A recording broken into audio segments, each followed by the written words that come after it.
जय हिंद दोस्तों, मैं नेहा मलिक स्वागत करती हूं आप सभी का संदीप सर की दून डिफेंस एकेडमी प्लेटफॉर्म पर। जैसा कि आप सभी जानते हैं, दून डिफेंस एकेडमी एकमात्र ऐसा प्लेटफॉर्म है जिसने आपको एकदम सटीक आंसर की से पहले आपको रूबरू करवाया और उसके बाद हमने डिटेल्ड सॉल्यूशन भी आपको हर एक क्वेश्चन पेपर, चाहे वो जीएस हो, इंग्लिश हो या आपका अदर सब्जेक्ट्स हो। तो चलिए आगे बढ़ते हैं। आज के सेशन में क्या खास होने वाला है। आज हम लेके आए हैं एक ब्रीफ एनालिसिस जिसमें मैं आपको बताऊंगी कि इंग्लिश का जो क्वेश्चन पेपर था उसमें क्या बदलाव थे और क्या हो सकता है एक्सपेक्टेड कट ऑफ, या किस तरह का पेपर रहा, मॉडरेट कहेंगे, टफ कहेंगे, क्या इसकी वजह से कट ऑफ हाई जाने वाली है या लो जाने वाली है। तो इन सब चीजों पर हम बात करेंगे। तो जल्दी से सबसे पहले अपने दोस्तों के साथ वीडियो शेयर कर दीजिए और जुड़ जाइए हमारे साथ। ओके, सो ये जो एनालिसिस है वो सिर्फ और सिर्फ इंग्लिश क्वेश्चन पेपर का है और सिर्फ एनडीए के लिए नहीं, सीडीएस को भी मैंने इसमें कंबाइन किया है। ठीक है, तो सीडीएस और एनडीए के इंग्लिश क्वेश्चन पेपर में क्या बदलाव थे और उससे हम पेपर टफ होना बोलेंगे या पेपर का लेवल वही था, ये सब कुछ जानेंगे। एक और चीज जो हम खास करने वाले हैं कि Doon defence academy, yes, Doon defence academy का क्या योगदान रहा, हमारे मॉक टेस्ट कितने क्रूशियल, कितने इंपॉर्टेंट रोल प्ले करे और हमारे टीचर्स ने जो आपको पढ़ाया ऑफलाइन या ऑनलाइन, उनका कितना फायदा हुआ, ये मैं आज आपको प्रूफ के साथ बताने वाली हूं। ओके, आगे बढ़ते हैं भाई। ये पेपर आपका कब हुआ था? 21 अप्रैल को। तो सबसे पहले तो ये जानते हैं कि मॉक टेस्ट हमारे किस वजह से खास थे। हमने मॉक टेस्ट को बिल्कुल वही पैटर्न पे रखा था जिस पे आज तक सवाल बनते आए हैं। हमारे टॉपिक्स वही थे ताकि आप, जो भी बच्चे ने मॉक टेस्ट में अपीयर किया, वो उसके लिए लाइव पेपर में बैठना कोई डर की बात नहीं थी। वो पूरे पेपर से पहले ही, पूरे पैटर्न से पहले ही फैमिलियर था। उसके लिए बिल्कुल ऐसा नहीं था कि एकदम नई चीज थी कि वहां पर घबराहट होने लगे।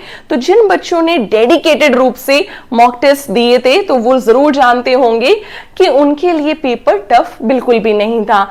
हमारे मॉक टेस्ट को बिल्कुल इसी तरह से डिजाइन किया जाता है कि जहां पे आप unseen passages, parajumbles, cloze test, synonym, antonyms, जो जिस वेटेज में पूछे जाते हैं हमने उनको वैसे ही इंक्लूड किया। ओके, आगे बढ़ते हैं। इसके साथ साथ जो हमारे ये गिवन फैक्टर्स हैं, इन्होंने आपको एक रियल एग्जाम की फीलिंग दी। ऑफलाइन में जो बच्चों ने बैठ के हमारी एकेडमी में सेंटर पे ही पेपर दिए, उन्होंने देखा होगा कि कितना कॉम्पिटिटिव माहौल उनको पहले ही मिल गया, ताकि वहां पर उनको पहले ही हमने ओएमआर शीट दी, जिस तरह से इन्विजिलेटर साइन करते हैं उन पे, they keep an I on them. तो इसी तरह से हमारे पास हमारे इन्विजिलेटर्स थे जिन्होंने बच्चों को पूरा सहयोग और साथ दिया और उनको एक रियल कॉम्पिटिटिव एग्जाम की फील दी। आगे बढ़ते हैं। ये देखिए, कुछ सेक्शंस बिल्कुल हमारे टीचर्स ने जो आपको लाइव, ऑनलाइन या ऑफलाइन पढ़ाया, बिल्कुल कुछ क्वेश्चंस डायरेक्ट वहीं से आए। जैसा कि आप देखते हैं कि कुछ आपके होमोफोन्स या होमोनिम्स थे, जैसे स्टेशनरी और स्टेशनरी, कंफ्यूजिंग वर्ड्स, ये सीडीएस के पेपर में था। तो यहां पे हमारे आपको दिख रहे होंगे फैकल्टी मेंबर सर पढ़ाते हुए दिख रहे हैं कि देखिए ARY और ERY किस तरह से एक दूसरे से अलग हैं। तो ये राहुल सर ने बहुत ही बखूबी तरह से एक्सप्लेन किया हुआ है। तो ये क्वेश्चन बिल्कुल डायरेक्ट विदाउट एनी चेंज उठ के आया है। आगे बढ़ते हैं। ये देखिए, मेटिकुलस जिसका मतलब होता है fastidious, a person who is very very particular about something. तो यहां पर क्या किया था, उल्टा आया था।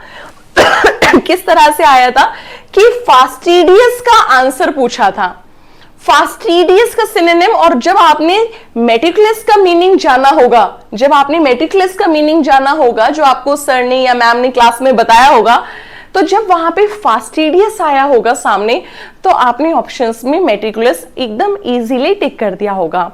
दोस्तों, मैं आपको ये बताना चाहती हूं, ये तो कुछ चुनिंदा, कुछ सिलेक्टिव मैं आपको नोट्स या कुछ आपको पीपीटीज जो हमें डायरेक्ट और इजीली जल्दी जल्दी में मिल गई। लेकिन अगर आप हमारे नोट्स, हमारी साइट्स, हमारे मॉक टेस्ट सीरीज को अच्छे से डिटेल्ड में देखेंगे तो 80 80 से 82 क्वेश्चंस, यस 80 से 82 क्वेश्चंस आपको इजीली नोट्स में से मिल जाएंगे। यहां पर देखिए बिटवीन और एमंग, यस कोई कॉमन वर्ड्स करके एक सेगमेंट था, कॉमन वर्ड्स ये सब कॉमनली यूज्ड वर्ड्स करके, उसमें बिटवीन और एमंग के बेसिस पे सेंटेंसेस दिए हुए थे कि बताइए बिटवीन कहाँ यूज होता है और एमंग कहाँ यूज होता है। तो ये भी दून डिफेंस एकेडमी के मॉक टेस्ट में भी हो चुका है, ऑनलाइन क्लास यूट्यूब पे भी हो चुका है, और बच्चों को नोट्स में भी ये कॉन्सेप्ट इजीली मिल जाएगा। और वो चीज बहुत ही हेल्पफुल हुई बच्चों के लिए जो एग्जाम में बैठे। और यहाँ पे हमने डिटेल में बताया हुआ है कि ये सीडीएस सेट ए के क्वेश्चन नंबर 117, ठीक है 117 क्वेश्चन था ये आपके सीडीएस सेट ए में। आप यहाँ पे देख सकते हैं अपनी जानकारी के लिए, क्वेश्चन पेपर अगर आपके पास है। ब्रेकअप, यहां पर ब्रेक डाउन का मीनिंग आया था, ब्रेक डाउन का, और कौन से एग्जाम में, एनडीए के एग्जाम में। तो जिस बच्चे ने लाइव क्लासेस अटेंड करी होगी, यूट्यूब पे फ्री क्लास भी देखी होगी, तो उसको जरूर पता होगा कि जब सर ने ब्रेकअप का मीनिंग बताया तो ब्रेक डाउन, ब्रेक ऑफ, इन सब के मतलब बताए। तो आप याद करिएगा कि एनडीए के क्वेश्चन पेपर में फ्रेजल वर्ब का ब्रेक डाउन वाला क्वेश्चन जरूर था। आगे बढ़ते हैं।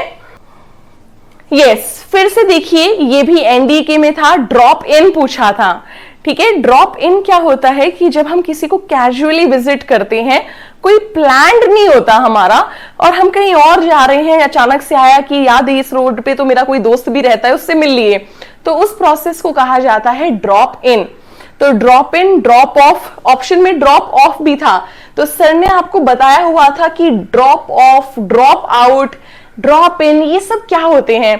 तो अगर आपको ड्रॉप ऑफ और ड्रॉप आउट भी आते तो आप इनको पता लगा सकते थे कि यार ये मीनिंग तो नहीं है, तो एलिमिनेशन वाला तरीका अपना सकते थे, और फिर वहां पे ड्रॉप इन को सिलेक्ट कर सकते थे, 2 या 3 ऑप्शंस को एलिमिनेट करके। ओके, ये देखिए यहां पर verb plus verb, sorry VING gerund या नाउन होता है, ठीक है। 2 + VI इन्फिनेटिव होता है, ये नॉन फाइनाइट वर्ब का पार्ट है। नॉन फाइनाइट वर्ब को बहुत डिफिकल्ट सेगमेंट माना जाता है, लेकिन अगर आपने दून डिफेंस एकेडमी के साथ तैयारी की है तो नॉन फाइनाइट वर्ब बहुत ही इजी टॉपिक होता है, बेसिक अंडरस्टैंडिंग जरूरी है, और उसके कॉन्सेप्ट्स सीडीएस और एनडीए दोनों के एग्जाम में आए थे, ठीक है। देखिए यहाँ पे लिखा हुआ है NDA question 25 was based on this concept where we have to use infinitive form, जहां पे हमें इन्फिनेटिव फॉर्म यूज करनी थी। Okay, to complete the sense of statement at this time in class we have made a discussion on it. तो उन्होंने proof के साथ आपको बताया है कि इस टाइम हमने लाइव क्लास में ये चीज सॉल्व की हुई है या इस पे बात की हुई है। इसके साथ साथ मैं आपको ये भी चीज बताना चाहती हूं कि each of, one of, either of, none of, ये कॉन्सेप्ट्स आपके सीडीएस के क्वेश्चन नंबर 74 में भी मिल जाएंगे, ठीक है। ईच ऑफ, आइदर ऑफ पे भी एक सवाल था सेंटेंस कंप्लीशन में कि ईच ऑफ के साथ सिंगुलर वर्ब लगती है। तो ये बहुत ही इजी कॉन्सेप्ट है और आप सभी को पता होगा, चाहे आप कहीं से भी तैयारी कर रहे हैं। ये चीज हमारे प्लेटफॉर्म पे भी डिस्कस हुई है। यहां पर देखिए ये कंडीशनल सेंटेंसेस जो होते हैं, यहां पे आप देखिए क्या लिखा है, unless we work hard we will not be successful. तो unless, until, as soon as, had, were, जितने भी कंडीशनल पार्ट्स होते हैं उनके बेस पे किस तरह से सवाल आया, ये भी आपको नोट्स में या लाइव क्लासेस में मिल जाएगा। ये यहां से सीडीएस का ही कितने सारे सवाल ऐसे थे दोस्तों जो डायरेक्ट उठ के आए, ठीक है। हम यहाँ पे कुछ सिलेक्टिव क्वेश्चन ही अभी आपके लिए ढूंढ पाए। ये देखिए, ये Doon defence academy, yes Sandeep sir की जो दून डिफेंस एकेडमी के जो मॉक टेस्ट या नोट्स बच्चों को मिलते हैं वो कितने हेल्पफुल साबित होते हैं। यहाँ एबेंडेंट, स्केप्टिकल, ये क्वेश्चंस डायरेक्ट एनडीए में उठ के आए हुए हैं। तो ये भी एक बहुत अच्छी बात है कि बच्चों को आधे से ज्यादा क्वेश्चंस अगर आप लोगों ने मॉक टेस्ट अच्छे से दिए, ठीक है, जो लाइव माहौल आपको दिया और हर एक बच्चे ने यहाँ पर अपनी अटेंडेंस और सीरियसली अटेम्प्ट किया, तो उसको पता है कि उसकी तैयारी कहाँ पहुंच चुकी थी। Okay, as we have seen in previous slides, these questions are available directly from the classes and mock tests. We all are committed to provide you all the best content for your upcoming question paper as well. तो आने वाले जितने paper होंगे अब उसमें Doon defence academy और ज्यादा मेहनत करेगी कि इस बार हमारा परसेंटेज और ज्यादा बढ़े, ताकि आपको कहीं भी कोई भटकाव महसूस ना हो। आपके पास जो स्टडी मटेरियल, नोट्स और प्लस मॉक टेस्ट, और अगर आप लाइव क्लासेस में जुड़ना चाहते हैं जो फ्री ऑफ कॉस्ट है, तो वहीं से ही आपकी सारी तैयारी हो जाएगी। तो आपको बस ध्यान रखना है कि ये जो 3 से 4 महीने आपके पास हैं, उसमें आपको एक डायरेक्शन में तैयारी करनी है, एक जगह डट के। तो दोस्तों, ये सारी चीजें थी हमारी इंग्लिश डिपार्टमेंट की तरफ से। सेशन के साथ जुड़ने के लिए बहुत बहुत धन्यवाद। यस, लास्ट में मैं आपको जरूर ये बताना चाहूंगी कि क्योंकि पेपर का पैटर्न हल्का सा, ठीक है, वोकैबुलरी को पूछने का तरीका थोड़ा सा मोल्डेड था, थोड़ा चेंज किया गया था, तो इस वजह से आप बिल्कुल भी ये ना सोचे कि पेपर बहुत टफ था और कट ऑफ बहुत कम जाएगी। ठीक है, वोकैबुलरी के क्वेश्चंस उतने ही थे, बट उनको मल्टीपल सेगमेंट, जहां 4 सेगमेंट में वोकैबुलरी पूछी जाती थी, वहां 8 सेगमेंट में पूछी गई, लेकिन हर एक सेगमेंट के क्वेश्चन नंबर कम कर दिए, तो ओवरऑल वोकैबुलरी उतनी ही थी। तो एक्सपेक्टेड कट ऑफ और वो सब, ये सब आसपास ही रहेगा, इसमें कोई भी ज्यादा चेंजेस नहीं होंगे। सीडीएस और एनडीए अपनी कट ऑफ को कभी भी लेवल इतना कम नहीं करते हैं, तो इस चीज का ध्यान रखिए। आपकी तैयारी अच्छी होनी चाहिए। तो सितंबर 1 को भी जो एनडीए 2 और सीडीएस 2 का एग्जाम होने वाला है, आप सभी को हमारे डिपार्टमेंट की तरफ से उसके लिए बेस्ट विशेस। Thank you.